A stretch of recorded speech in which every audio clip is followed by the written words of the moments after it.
परभणी शहर में औरंगाबाद स्नातक निर्वाचन क्षेत्र के लिए चुनाव प्रचार के दौरान उपभोक्ता मामले के राज्य मंत्री राम साहेब दानवे पाटिल की भविष्यवाणी महाराष्ट्र की सियासत में सुर्खियां बटोर रही है। विधान परिषद चुनाव प्रचार के दौरान राव साहेब दानवे ने कार्यकर्ताओं से कहा कि ये मत समझो कि राज्य में बीजेपी की सरकार नहीं बनेगी। आपको साफ साफ बता रहा हूं, आने वाले 2-3 महीनों में महाराष्ट्र में हमारी सरकार बनने जा रही है और आप लोग इसे याद रखिएगा। हालांकि राव साहेब दानवे ने अपने प्लान का ज्यादा खुलासा नहीं किया। उन्होंने बीजेपी कार्यकर्ताओं से कहा कि राज्य में सरकार कैसे बनेगी ये मैं आपको नहीं बताऊंगा, ये उन्हें बताऊंगा, वो भी सरकार स्थापित करने के बाद। राव साहेब ने कहा है कि हम तो सिर्फ इंतजार कर रहे हैं मौजूदा चुनाव खत्म हो जाए।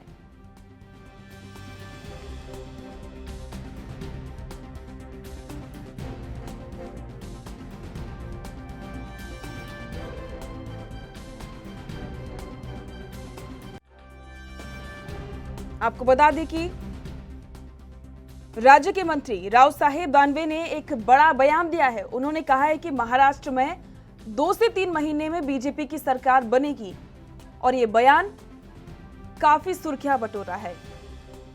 और ऐसे समय में जिस समय में काफी ज्यादा राजनीतिक उठापटक देखने को मिल रही है, उसमें ये बयान काफी ज्यादा चौंकाने वाला है।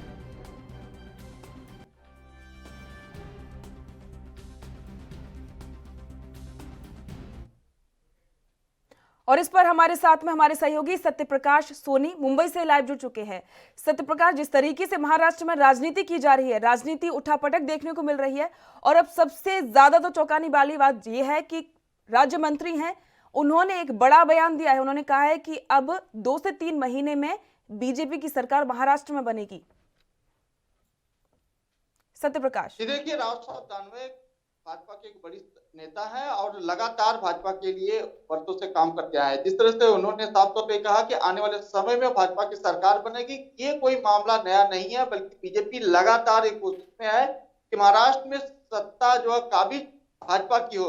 बीजेपी इसको लिए शिवसेना की तरफ से जो भी मुद्दे मिलते हैं उसको भुनाने की पूरी कोशिश करती है। जिस तरह से आप कल देखा होगा कि बिजली बिल को लेकर पूरे महाराष्ट्र में एक साथ 2000 जगह आंदोलन किए गए। तो जाहिर तौर पर बीजेपी किसी भी मुद्दे को हल्के में नहीं लेती है, उसको भुनाना चाहती है। हालांकि बीजेपी पूरी कोशिश में है कि आने वाले समय में महाराष्ट्र की सत्ता में वो काबिज हो जाए, लेकिन शिवसेना भी कम नहीं है। शिवसेना भी लगातार उनके किसी भी सवाल का न जवाब देते हुए लगातार अपनी सत्ता को बरकरार रखने के लिए अपने तरीके से काम करती जा रही।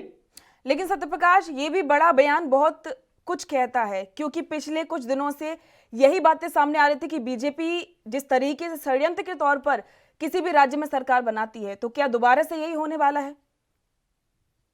देखिए, पूजा षड्यंत्र की अगर बात कर रहे हैं तो इस तरह से शुरुआती दौर में बीजेपी ने महज 24 घंटे के अंदर सरकार बना लेती थी एनसीपी को लेकर, लेकिन आनंद फानन में जब शरद पवार ने इस पूरे मामले में हस्तक्षेप किया, उसके बाद जो है सरकार गिर गई। उसके बाद बीजेपी लगातार अपनी कोशिश में लगी रही कि किस तरह से महाराष्ट्र की सत्ता पे काबिज होया जाए, उसके लिए पूरी कोशिश कर रही है। तो ये कहना मुश्किल नहीं होगा कि बीजेपी कुछ भी कर सकती है, लेकिन शिवसेना इनके सारे पैतरों को जानती है। शिवसेना, एनसीपी और कांग्रेस महाविकास आघाड़ी पूरी तरह से अस्वस्थ है। ये जानती है कि बीजेपी किसी भी हद तक जा सकती है। उससे पहले शिवसेना और महाविकास आघाड़ी की जो सरकार है पूरी कोशिश में है कि किसी तरह से कोई भी चूक ना हो जिससे बीजेपी को इसमें फायदा पहुंचे। लेकिन सत्यप्रकाश, बहुत सारे ऐसे कई नेता हैं जो कि दल बदलू कहे जाते हैं। अगर बीजेपी ने उन नेताओं को अपनी तरफ कर लिया तो शायद बहुत बड़ी चुनौती बन जाएगी। देखिए, नेताओं पे भरोसा करना तो मुश्किल बात है, क्योंकि नेताओं का कोई दल नहीं होता है। जब कभी भी नेता फायदा देखते हैं तो दूसरी पार्टी पे चले जाते हैं। तो ऐसे में इसका तो समीकरण कहना बिल्कुल गलत होगा, क्योंकि देखिए, एनसीपी अगर चाहेगी तो रातों रात पैतरा बदल सकता है, लेकिन जब तक शरद पवार महाराष्ट्र में है और वो नहीं चाहेंगे, तब तक बीजेपी कितनी भी कोशिश कर ले, कुछ भी होने वाला नहीं है। जी सत्यप्रकाश, शुक्रिया इस तमाम जानकारी। देश दुनिया की खबरों के लिए एएनबी न्यूज को सब्सक्राइब करें और बेल आइकन दबाएं।